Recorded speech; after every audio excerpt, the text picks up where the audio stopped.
Welcome to the Real Faith Conversations on the One Name Church podcast. This is a moment where we have real conversations about our faith in Jesus. We're so glad you're joining us today. Wherever you are listening from, it is our hope that these conversations would inspire you to have real faith in Jesus. So hope you're ready because we're about to get real.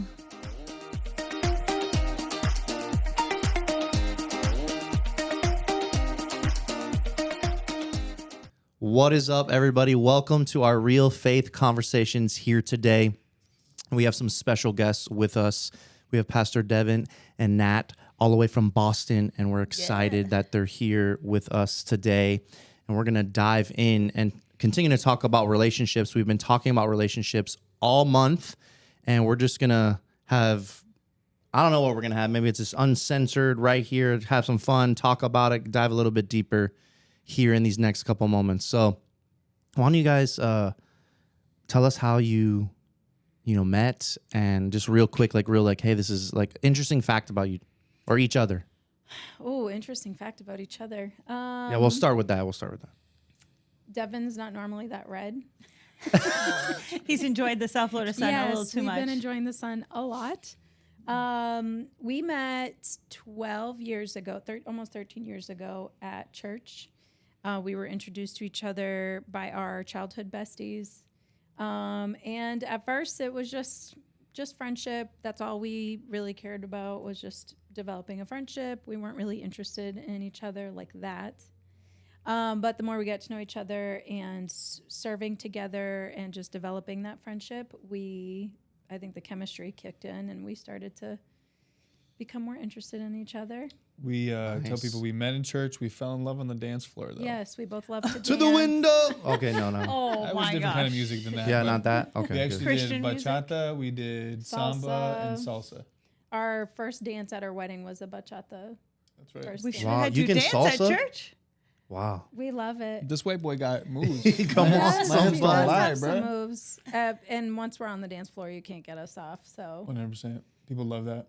Yeah. They ask all the time for us, not me to do their wedding, but us to do their dance. You to come dance. yeah, they're like, Come. please be at the reception. We need you on the dance floor. Yeah, we have a blast with That's that. awesome. But yeah, we Nat, interesting fact about her, she was a Zumba instructor. No way. I was.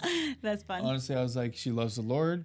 She shakes her butt. I'm in. I'm in. Check mark. Yeah. So that was down after that point. That's awesome. There you go.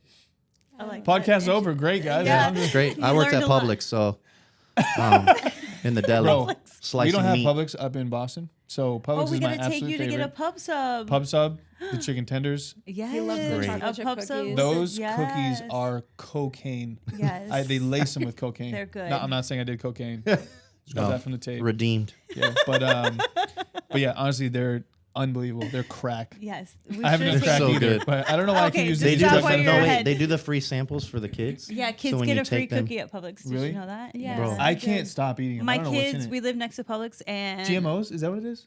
GMOs. Yeah, Isn't that what's what in it the cookies? It's Oh, like they yeah, I do mean, something that for makes sure. it unbelievably They're not delicious. healthy. Yeah. MSGs. yeah. MSGs, that's what I meant. I mean, there's GMOs? definitely What's a GMO as GMO? well, genetically Modified. Oh yeah. modified What's organism. SMG? I mean, SMG is a gun. I'm pretty sure.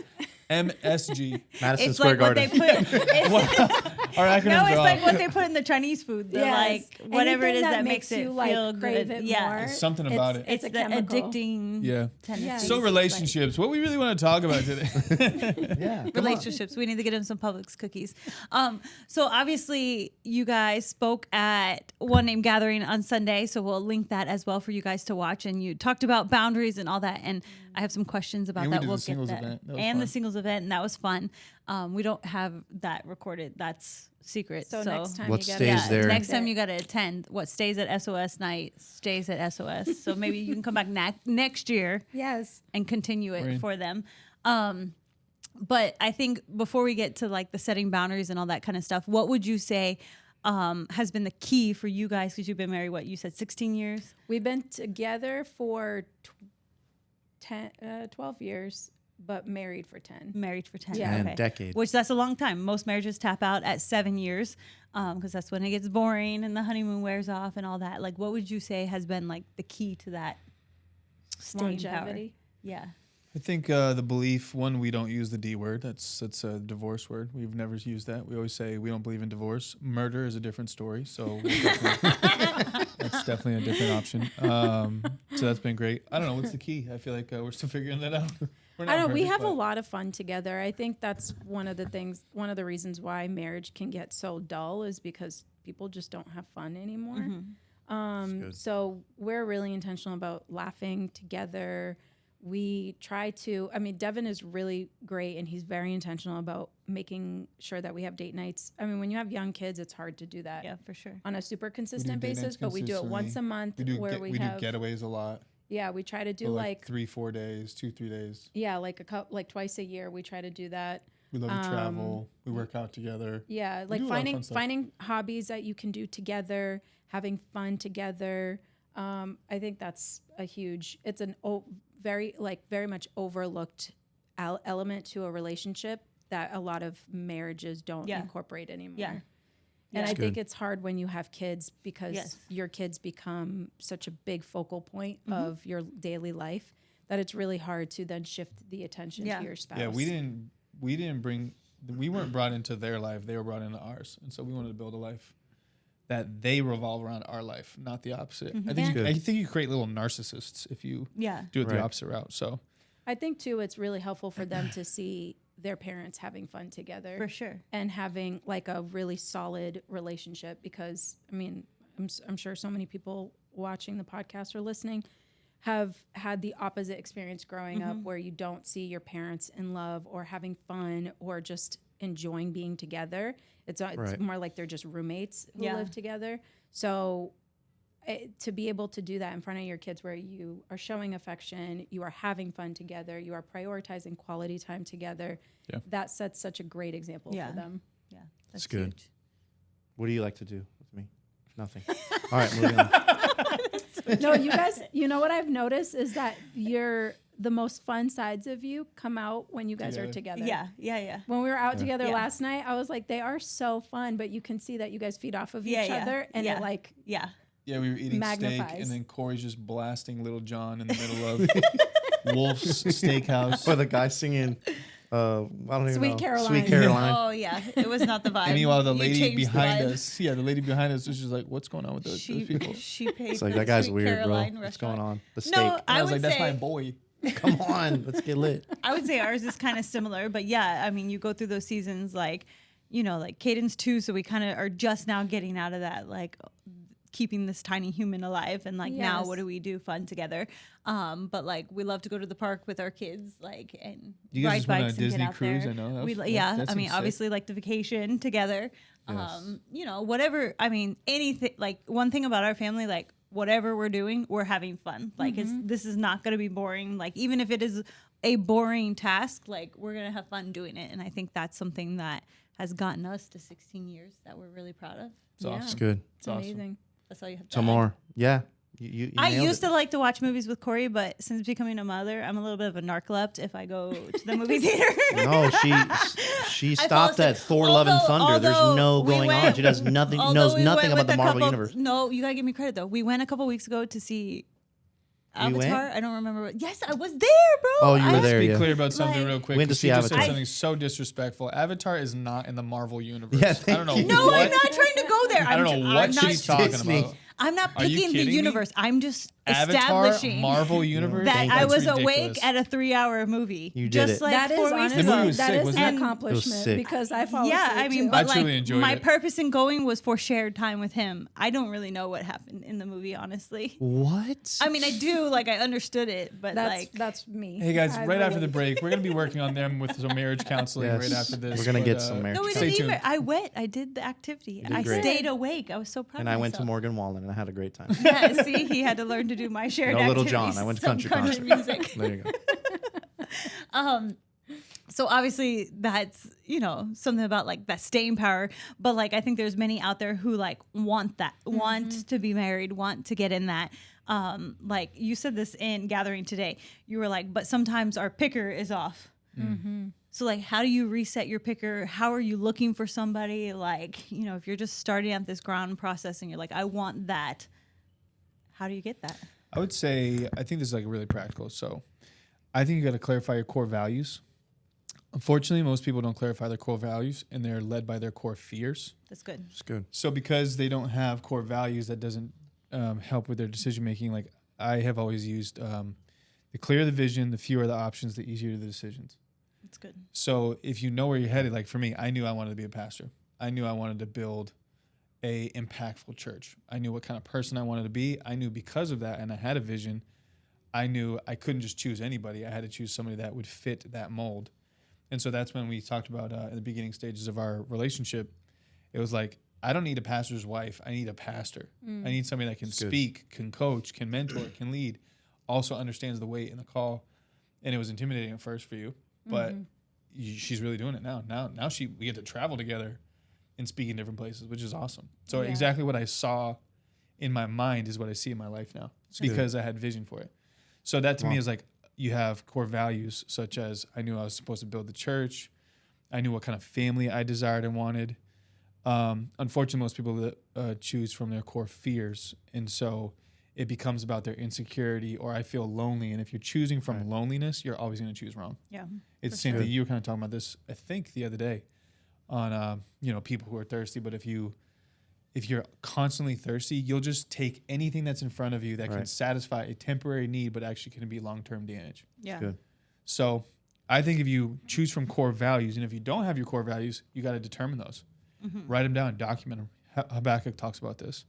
Write the vision down, make it plain so that those who read it may run.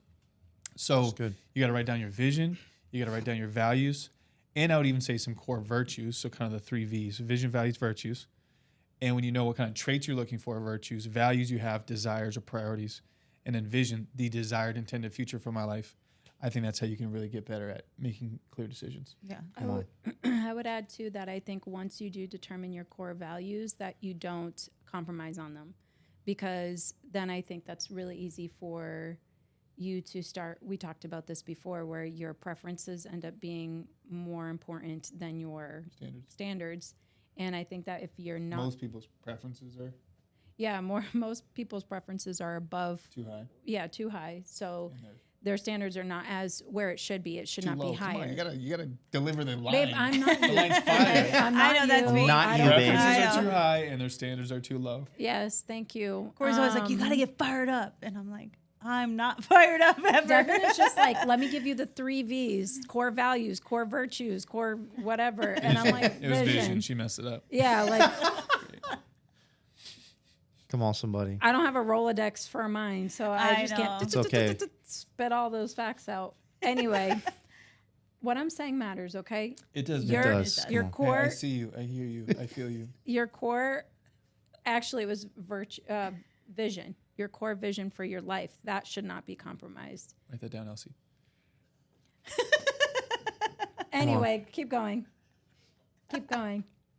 Along with that, you had mentioned the 3 things, like in focusing on yourself first. I think sometimes we get so wrapped up in like, this is my expectation for life. I have to be married by 22, kids by 24, the house. Like we get so wrapped up in like the grand plan that like we stop the steps, like you were talking about, to like work on yourself, becoming, what are you saying, spiritually strong, emotionally healthy, Relationally responsible. Like talk about those things, because I think we don't focus on those things. We focus on the plan. Yeah. good. I think if you're so focused on the plan, you miss a lot of the things that God's trying to reveal to you or bring into your life. Because the plan becomes idolatry. Actually. Yeah. And honestly, if I was one of those people who, all my friends got married when they were like 22. So I always thought that would be my story as well. I didn't get married until I was 27. But looking back, I'm like, wow, if I got married at 22, I would have been in so much trouble. Like my life would not have gone over the way There's that. a blessing in the wrong season is a curse. Exactly. I was not prepared. And marriage is no joke. Like I think sometimes people think the end goal is marriage. I want to be married for the sake of being married. I think they think like, oh, you've made it once you're married. But marriage, just like any blessing, requires a lot of work. That's good. And a lot of like, you have to die to yourself all the time. You have to, and there are certain things that you're going to have to confront about yourself that maybe have always been there, but they're magnified when you get married. Yeah, it's good. And so those are things that you don't want to rush that process. If you have issues now and you're not dealing with them, they'll be 10x worse once you get married. That's good. So that's why it's so important to focus on being more relationally responsible. Like, what kind of friend are you to people? Yeah. What kind of people are you attracting into your life? How do you handle relationships? Who do you have speaking into your life? And who are you doing life with? Like, those things matter significantly. If you're growing spiritually, like, are you pouring into yourself? Are you dedicating yourself to the Lord, to your quiet time? Are you spending quiet time with Him? Are you like involved in church? Are you plugged in community? Are you building the kingdom? Like, where are you in your stage of life? How far have you developed? And if you're in the very early stages, like, that should be your main focus, is getting to a place where when you do find that person, when you do get married, you're not bringing all of that into the marriage. Yeah, You've been working through that so that, you can continue building up and not trying to repair. Yeah, that's good. Yeah. What did you say last night? You're either single for a season Or or single A for a reason. Yeah. Yep. And I think it's important to determine which one, and you got to discern that, because if it's a season, it's like God's hiding you because Yeah. He's preparing you. That's good. I think a lot of times, though, most people are single for a reason. Yeah. Reasons, oftentimes. Yeah. And I think those 5: spiritually strong, emotionally healthy, relationally responsible, financially free, generationally minded. I also normally do it with the guys physically fit. I also put another one in there where you have, you're somebody that's stewarding your temple really well and effectively.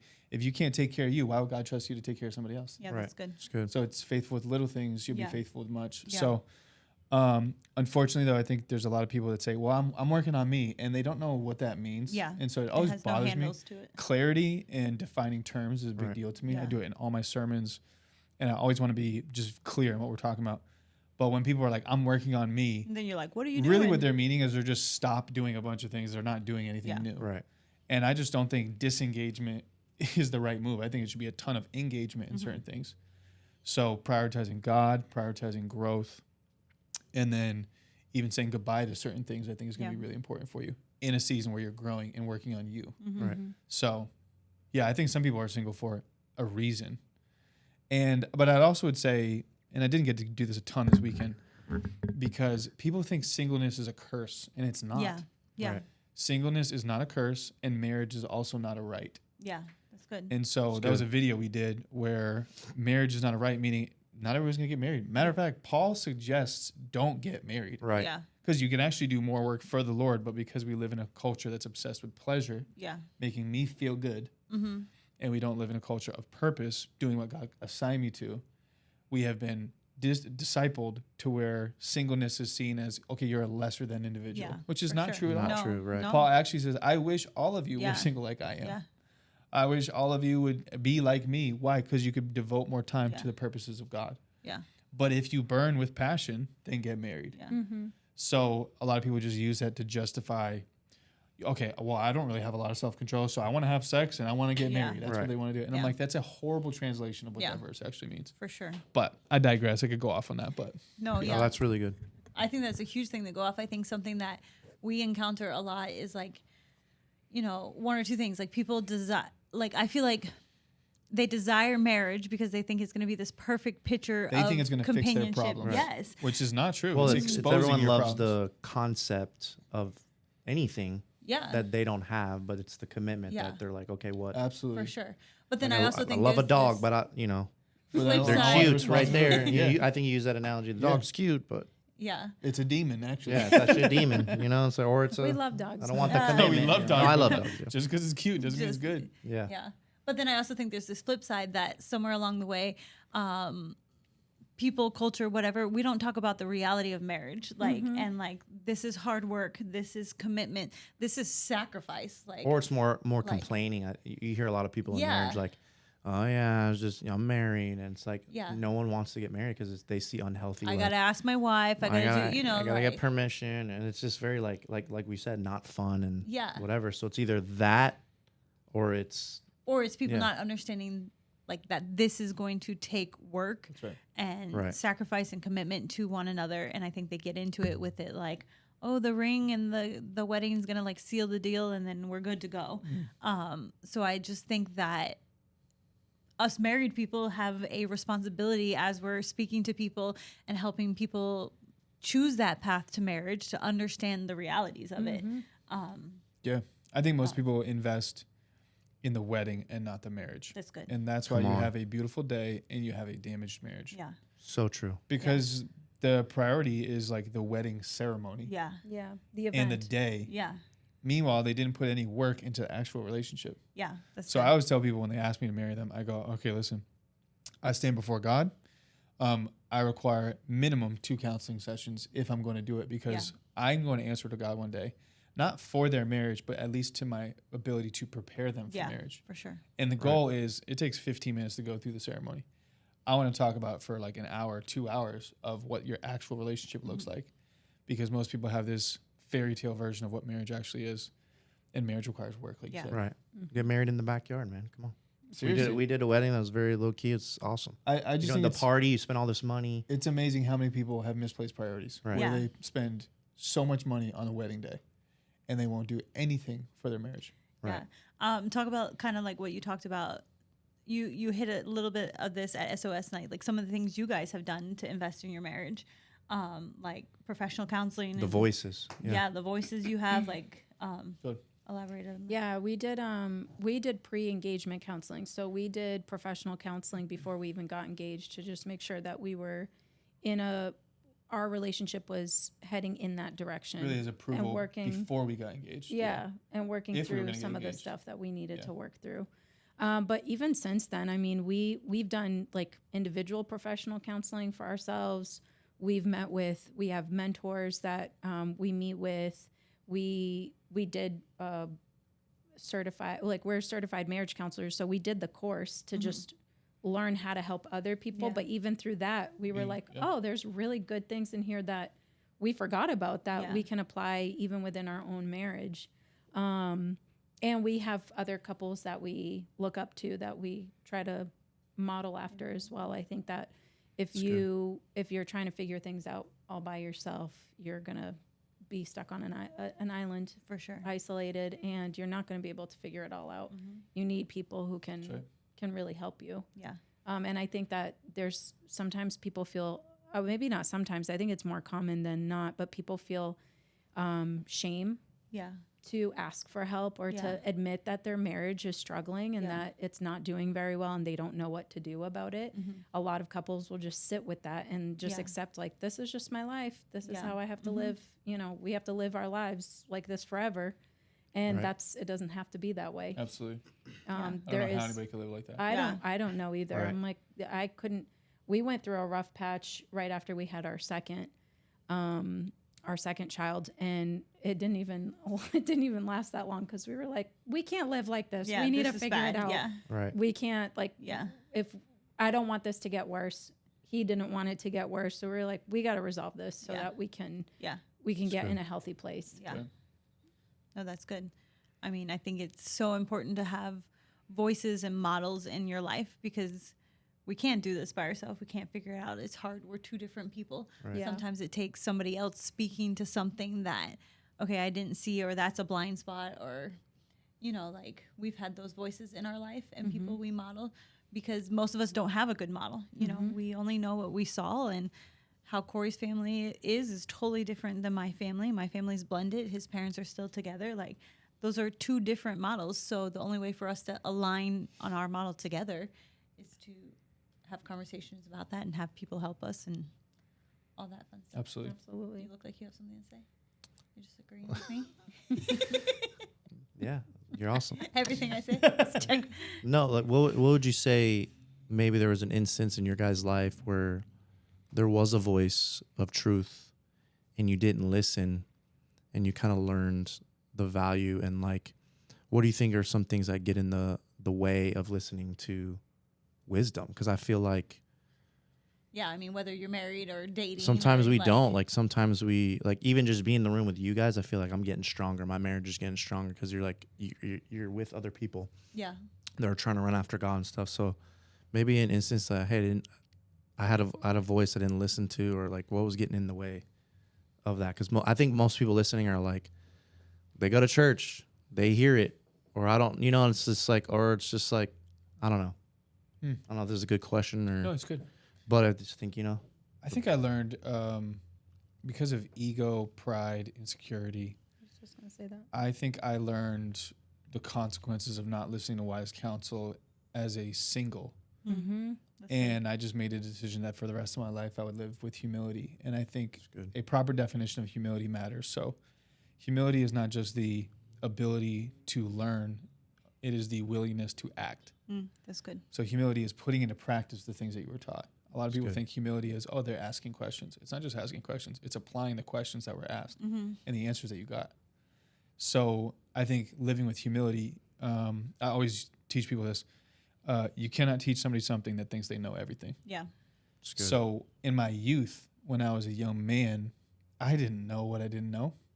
And I didn't know, and I wasn't trained necessarily to ask questions or what true humility or teachability is.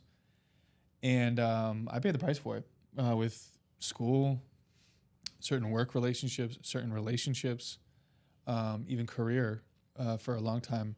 I didn't know who I was or what I wanted to do really until like 20, 21 years old. So even when I was in college, I'm like, I don't know what the heck the rest of my life is going to be like. Okay. Primarily because I was not a humble young man. Life humbled me. And so I think that you have two choices. It's either be humble or you will get humbled. Yeah. It's one of the two options. And I got humbled. And so as a result of that, I'm like, I never want to be in that place. And I recognize you can go further faster. If you ask questions, you seek guidance, you find mentors and models. And I've never looked back since. So to me, even as I've grown in responsibility, influence, and gotten opportunity, etc., I think I will never rid myself of wise voices, wise counsel, That's professionals, pastors, coaches, mentors, because it's helped me go to the next level in all things. Yeah, I was going to say the same exact thing. And I think when you apply wise counsel, like I look back and I'm like, I could not have done anything without the support of other people. Like being a parent this is just an example, but like parenting, you don't know what you're doing in the beginning. Like you're having to figure out what you're doing as you go. But for with people who have already been where you are and can speak into your life and say, hey, I know this season is tough, but stay consistent. Yeah. Whatever the counsel is. And then you see results from that like the proof is in the pudding. You cannot argue with fruit. Yeah. So if you're willing to be humble and apply wise counsel, and then you see the benefits of that, why wouldn't you want to go back to that? Yeah. Why wouldn't you want to keep doing that? So very similar to Devon, I think that's also why I got married much later than my friends.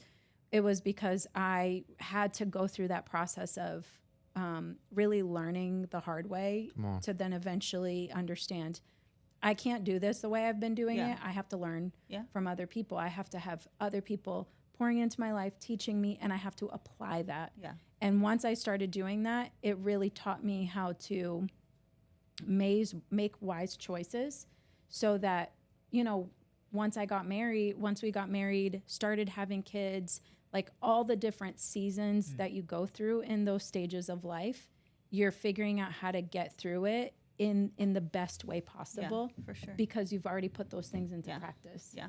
It's good. Sure. So good. I think that's what we've been talking about all month at One Name is just the power of those relationships. Like our relationships are so impactful. You said this in gathering today that money makes you rich, but relationships make you wealthy. Mm-hmm. And I think when we flip our perspective on what we're looking for in relationships, whether it's our friendships, boss to coworker, romantic relationships, whatever they are, I think, we go through life like, oh, I just happened to meet this person. Like we're so happenstance about it. We like, roll the dice with the relationships. And that's not how God intended us to live. No, for sure. Like, and I think, if we can direct a lot more intentionality into our relationships, resources, time, money, like whatever it is, like how much more wealthy and full will your life be? So true. It's good. And I think it's a little bit of a flip in mentality for most of us that, and I say this all the time to the ladies, like,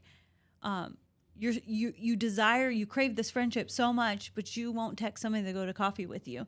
Like, how do you expect to make it happen? And I can tell you, I had coffee with all 10 of you who are like, oh, I just need a friendship. Like, text each other, like, put yourself out there. Like, it takes a level of vulnerability to accomplish what you want and desire in life. But we all, at the core, that's how God wired us, right? Relational. He wired us to be relational beings. That's right. It's so funny that you say that, because I don't know how many times I've heard, young girls come to me and say, I've been a part of this church for the last year or 2 years, and I don't have any friends here. I'm like, okay, well, have you been a part of a small group? Yeah, I've gone to a couple of small groups. Okay, who did you connect with there? Well, no one really. Okay, did you reach? Nobody reached out to me. Nobody talked. Nobody we put the asked responsibility me to on do other people. Yeah, and I'm like, you have to put in the effort. Who's going to want to approach you if you're exactly? Who's going to want to approach you if you're not really approachable? Yeah. Like, you have to put yourself out there too. You have to make the effort. It's one thing if you've been making the effort, putting yourself out there left and right, and you're having a hard time connecting with someone. But I don't know anybody who's been in that position. Personally, I've not met one person who is out there connecting with people left and right, putting themselves out there, inviting people to go out to coffee, hanging out, and then didn't develop friendships. Facts. Yeah. So unless they're like really weird, but if they're some people are just kind of weird. If they got the crazy eyes, or they're like, talking to you way too close. Like you're like talking to someone else, and if you're a close face talker, you're not gonna have friends. Just like back up like this close. Also, get a tic tac. My God, like some of these things are just people skills. Yeah. Like, dude, don't be so close to their face. Yeah. Be friendly. Don't be desperate. A little self-awareness. And then don't look at people when they're talking to someone else. I don't know. That's weird, right? Do you ever just feel people looking at you and you're like having another conversation and they have the crazy eyes? Like, why are you looking at me? In the corner. Like, maybe you wanted to come up and have that conversation, but you're like just looking at them and you're just being awkward. Like, it's like nah, bro. It's just, anyways. Social skills matter. Yeah, social skills matter. That could be a whole podcast, like how to have social skills. And I feel like some of that isn't taught, like because intelligence. Like some of that, like like we were talking about marriages, like that's our model. But like think of your parents' friendships. Like, do your parents have friends? Like, how was that modeled to you? Like were they staring at people in the corner? I don't know, and not going up and or they talking just didn't have. I don't know. I just think like that's not. Well, it's like my dad made me go up and to someone. Look them in the eye, have a conversation. But we get away from that a lot of times. And absolutely, with the relationships, we just want it to be and everyone's now, on their phones. Technology generation, that'd be a good thing to teach. You guys could do that in the series. Yeah, like just social skills, something. Bro. Social skills. Like I'm still working on mine, but No, you got great people skills. Sometimes that's why people love coming to church. I'm not really sure why she just rolled her eyes. I'm not sure. Yeah. That's a social skill. You see what I'm saying? It's like the non-body language. Yeah, you roll your eyes, non-body language. You're like, what are you doing right now? That's funny. Yeah. But no, that obviously comes into play. But absolutely. I just think like let's end on that little thought right there. Like how like your encouragement to have wealthy relationships in life. Like what would that be? Well, I would add that, and then also maybe just an encouragement. This was on my heart, like people watching. We've been talking a lot about relationships this month, but maybe they sit there and they go, "I've coming out of a broken one, or it's fresh, and I have a lot of hurt. Like how can I get to that space? Like I just feel like there's a brokenness and there's a needing of restoration where we've sat in messages. Oh, this is great, the points, and you just feel like I don't know if I can get there. Yeah. We all know they can, but it's just like maybe it's just like a discouragement. Maybe just preach to them a little bit and encourage them. It's good. Talk about that. I think for those, I just taught this message last week. I did a sermon called The Hard Work of Healing. And it really talks about how you can't talk about having relationships with other people until you talk about your relationship you have with yourself. Yeah. Because you bring you into every relationship you go into. And so we go through this process of dealing with the soul. We were just talking about skills, but you need people skills, no doubt, but you got to deal with the wounds of the soul. Yeah. Right. And if you don't deal with the soul, you will bring your trauma and filters and assumptions and a belief system into a relationship that probably was one of the reasons or contributing factors to your brokenness in the last relationship. Yeah. And if you don't learn your lessons and you don't heal, you'll bring that into another relationship. Right. I was having a conversation with a girl and I was like, your mind is so runs rampant to where it's so like you don't have a disciplined imagination. You can't keep captive your thoughts.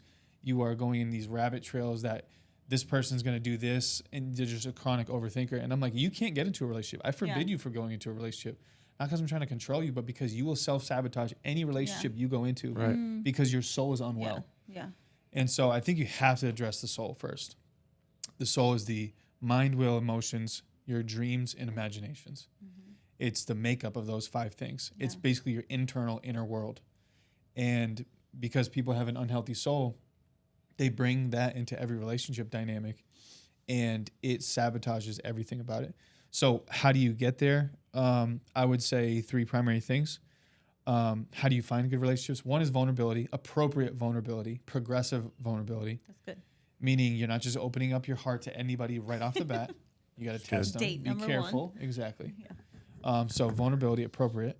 Authenticity, you got to be you. If you're quirky, own it. Yeah. Be weird, be funny, be goofy. Yeah. If that's you, don't fake it. Yeah. Because being fake is exhausting. Yeah. It's like people won't like you and people can tell. I think all of us were wired this way.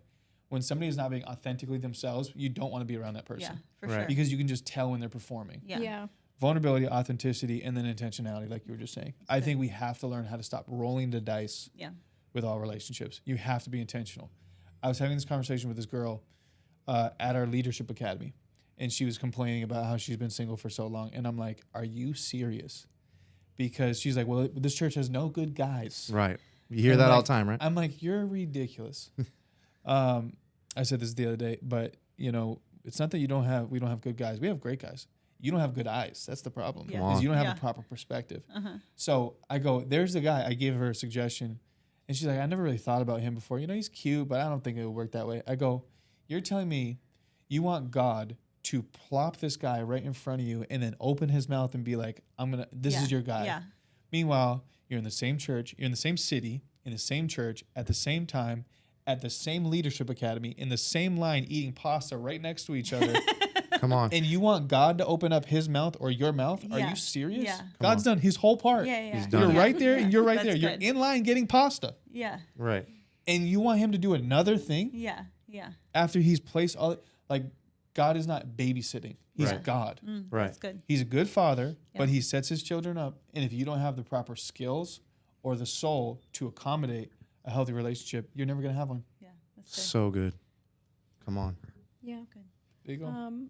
I would also add to Boom, roasted. You you touched on the getting in the right relationships and learning how to be vulnerable and intentional, progressive vulnerability, intentionality.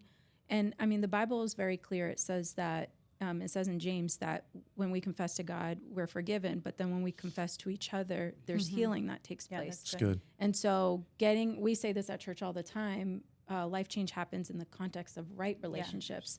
So The right ones. if you're in a place in a season where you're really struggling, you're broken, you're hurting, get around the right people, and you will find healing. Yeah, they will guide you. People will guide you through that. I mean, I've walked through that multiple times where I'm going through a tough season. I could not do it by myself. Absolutely. I needed people in my life to come alongside me and help me get through that season. And I came out on the other side of it healthier, finding healing. And that's what people miss. I think the enemy is very strategic in trying to manipulate human beings into believing that when you're going through a hard time, you just need to isolate yourself. Like, I just don't want to be around anybody. I don't want to see anybody. I'm just in my feels right now. I'm going through a hard time. And then it's very natural to want to withdraw. But that's not how God actually designed us to do life. It's like you were saying, we're designed to be in relationships. It's not good for me to be alone. Exactly. We're designed to be in relationships with each other. Yeah. So if you find yourself isolating because you're going through a tough season, that's literally the enemy trying to keep you from experiencing healing. So get around. If you're not plugged into a church, find a healthy church, get plugged into that church, surround yourself with the right people, and you will see healing take place. Totally. So good. So good. It's good. I think that's a perfect note to end it. At One Name, if you attend One Name, If you don't, we'd love to have you. We're Yes, in the come. Broward area. Come on. But we launch groups soon, so we can put a link for that as well. But join a group. Like, Yeah. do that scary, I also crazy say for some of you thing. guys, join like, Freedom. Freedom yeah, will be a go to game changer for a Freedom. lot Come of you. Like, You got to deal with the soul. Yeah. You're going to deal with the relationship dynamics of life. Yep. And so I know you guys, Right. Yeah. I was hearing some Yeah. great testimonies from Freedom you guys. starts and soon. so get in Yeah. that. So join something, be a part, get plugged in. And we're not perfect people, but we're all running after the same thing together and learning and growing together. Amen. So, Yeah, so good. So we're so Absolutely. thankful for you guys for being here. And come on, we're growing from this. So Yes. Love thank you for being real and have a real faith conversation. We'll see you guys next time. Make sure to subscribe and all that stuff. We love you guys and have a great day. Yeah. thank you for tuning in to the Real Faith Conversations from One Name Church. For more information or to connect with us, visit onename.church or follow us on our socials at One Name Church.